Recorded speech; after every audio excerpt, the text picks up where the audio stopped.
C'est quoi l'hypersensibilité? Aujourd'hui, nous allons nous plonger dans un sujet fascinant, l'hypersensibilité.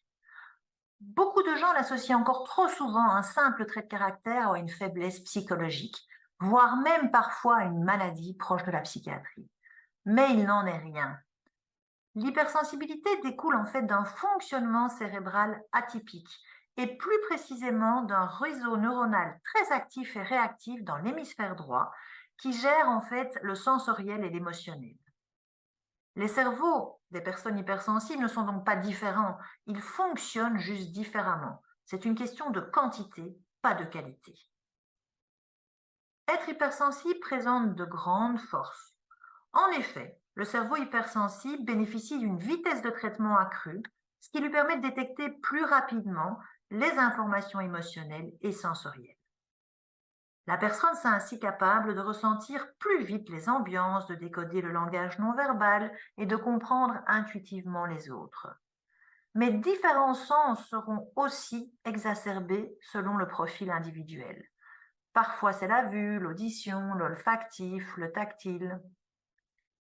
Cette réactivité s'accompagne également d'une amplification de la réponse sensorielle, qu'on appelle la modulation sensorielle.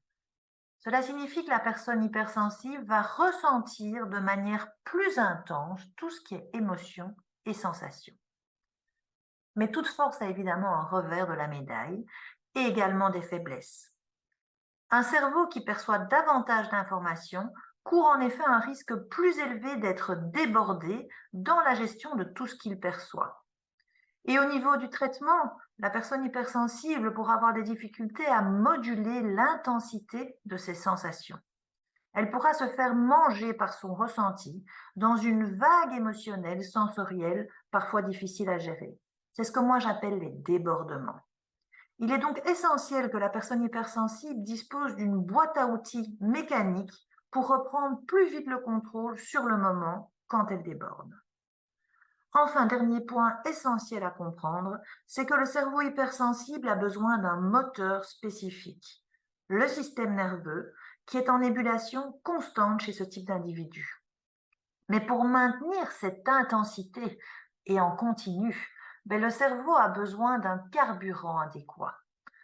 Parce que, à force, il consomme évidemment beaucoup plus de nutriments et d'hormones, ce qui peut entraîner des carences et des déséquilibres physiologiques, augmentant ainsi le risque de troubles du sommeil, de dérèglement de la glycémie, d'affaiblissement du système immunitaire et même en fait de fatigue chronique ou de burn-out.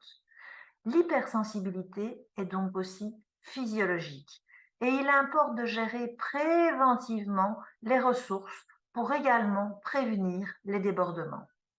Vous trouverez tous les détails sur le fonctionnement hypersensible, mais également de nombreux outils pour mieux la gérer dans mon livre Mon cerveau est hyper aux éditions de Book et sur mon site katyasenem.com.